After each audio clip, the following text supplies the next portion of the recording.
मुस्कुराइए, आप 10 साल बाद घर से बाहर निकल रहे हैं। राधे राधे दोस्तों, तो स्वागत है आप सबका मेरे इस नए ब्लॉग में। ये ब्लॉग बहुत ही खास होने वाला है क्योंकि आज मैं और मेरे बड़े भैया, हम दोनों और उनके 2-4 दोस्त हैं जो कि भजन कीर्तन करने आते हैं। तो उन लोगों के साथ हम लोग जाएंगे महावीरन धाम, मतलब बिजेथुआ धाम। आप लोग समझ गए होंगे, जो आसपास के होंगे वो समझ गए होंगे कि मैं कहाँ जाने की बात कर रहा हूँ। तो सबसे पहले हम यहाँ से निकलेंगे बिलवाई धाम। वहाँ कुछ देर रुक के हम लोग बाटी चोखा, मतलब हमारे यहाँ पे उसको भौरी बोलते हैं, जो बाटी होती है और चोखा उसके साथ मिला के हम लोग वहाँ पे थोड़ा भजन कीर्तन करने के बाद प्रसाद पाएंगे। उसके बाद वहाँ से हम लोग निकलेंगे बिजेथुआ धाम की तरफ। तो चलिए चलते हैं। 2 hours later.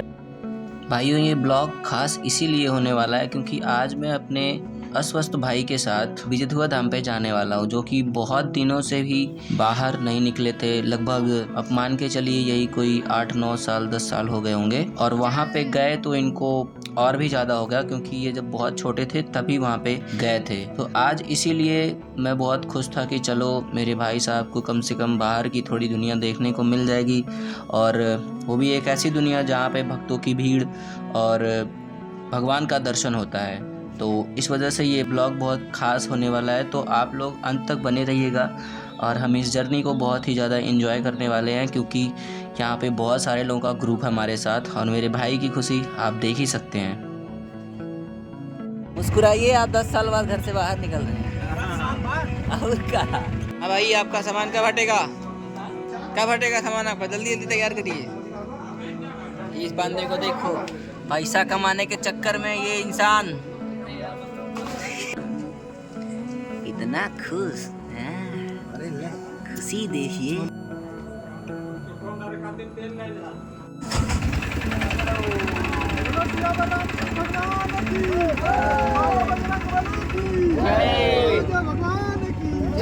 भाइयों, किसी ने सही ही कहा है कि भगवान की जिस पर कृपा होती है ना, वही उनके धाम या उनके भक्तों से मिल पाता है। इतना तो आपको भी पता है कि इस भाग दौड़ भरी दुनिया में आजकल किसी के पास टाइम है ही नहीं।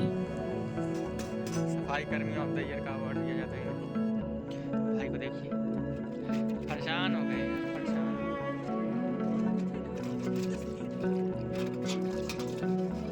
अच्छे से दिखाने गंदा।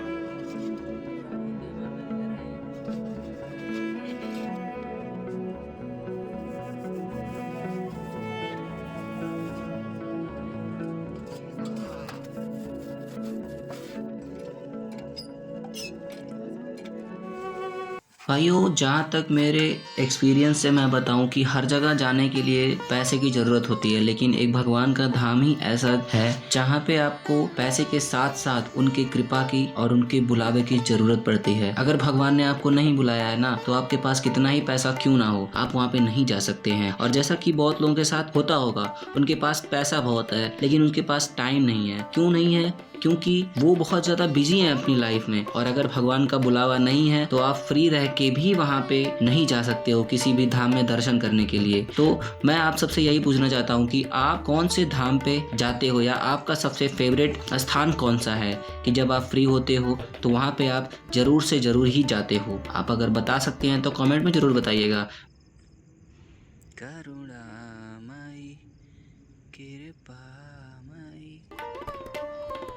बाकी ये जगह काफ़ी खूबसूरत हो गई है क्योंकि यहाँ पे साफ़ सफाई का काम बहुत अच्छे से हो गया है।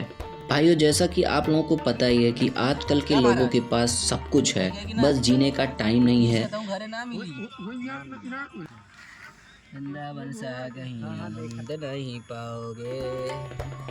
ना भगवान के दर्शन करने का, ना घूमने का, ना दोस्तों के साथ किसी शांत जगह बैठकर मस्ती करने का। अरे भाई, जिंदगी सिर्फ काम करने के लिए नहीं बनी है। असली मजा तो ट्रिप पे जाने में है, दोस्तों के साथ आग जलाकर खाना बनाने में है। तो उठो, बहाने मारना छोड़ो, बैग पैक करो और निकल पड़ो, क्योंकि यादें खुद नहीं बनती, उन्हें बनाना पड़ता है।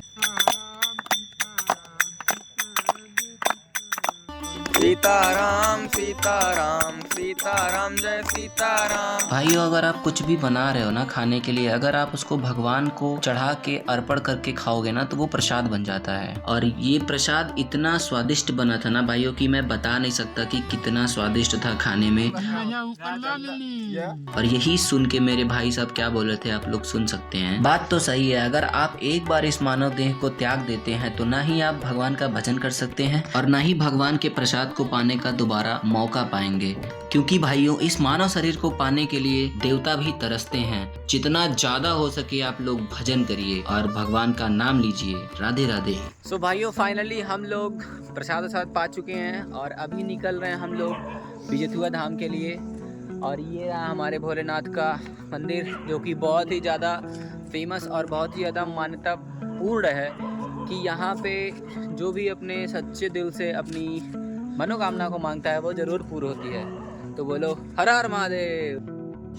तो दोस्तों, भोले बाबा की जय बोल के हम अपनी राजधानी एक्सप्रेस पे सवार होकर निकल पड़ते हैं बिजेथुआ धाम की तरफ। रास्ते में हवाएं चल रही थी तो जिसकी वजह से मुझे ठंड लग रही थी, तो मेरे दोस्त ने कंबल वंबल की व्यवस्था की। वहाँ से हम सीधे पहुँचे बिजेथुआ धाम। सुबह लगभग 3:30 बजे के बाद हम प्रसाद उसाद लेके, पहले हमने डिसाइड किया था कि अकेले दर्शन करने जाएंगे मैं और मेरा दोस्त, इसके बाद भैया को लेके जाएंगे। और मंदिर में आज पहले ही से ही भीड़ थी क्योंकि आज मंगलवार का दिन था। दोस्तों, आप ये देखोगे कि अगर आप किसी भी मंदिर में जाते हो ना, अगर उस मंदिर में जैसे किसी पर्टिकुलर दिन में जाओगे, जैसे मंगलवार के दिन बजरंगबली का दर्शन करने जाओगे, तो आपको भीड़ का सामना करना ही पड़ेगा। फाइनली लेकिन हम लोगों को दर्शन हो गया था बाबा का और हम लोग वहाँ से दर्शन करके आराम से चले आए थे इधर की तरफ। भाई, अगर आप लोग कहोगे तो मैं इस जगह के बारे में पूरी डिटेल वीडियो बना दूंगा क्योंकि आज टाइम बहुत कम था अपने पास, भैया भी थे साथ में, इसीलिए फिर हमने डिसाइड किया भैया को ले जाने का। और यहाँ पे आप देख सकते हैं इनको छोटे बच्चे की तरह मुझे गोद में उठा के वहाँ पे ले जाना पड़ा था, जो कि बहुत ही ज़्यादा टफ था भाई मेरे लिए। हालत खराब हो गई थी मेरी। यहाँ पे आप मेरी दशा देखिए। मंदिर वहाँ पे है, इनको दर्शन कराने वाले हैं।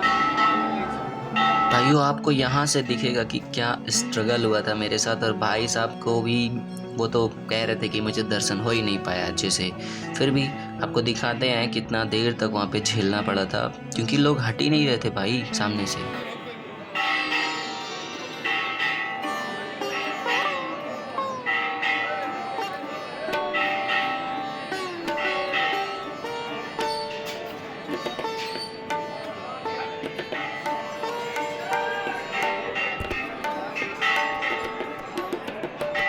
भाइयों, जैसे तैसे करके मैं भैया को एक झलक तो बाबा का दर्शन करा ही दिया था उनकी कृपा से, और पुजारी जी ने टीका उका भी लगा दिया था भैया को। तो ये वीडियो यहीं तक थी, और वीडियो कैसी लगी लाइक कमेंट शेयर करके ज़रूर बताइएगा। और मिलते हैं आपको एक नए ब्लॉग में, तब तक के लिए राधे राधे। और चैनल को सब्सक्राइब कर लीजिएगा भाइयों।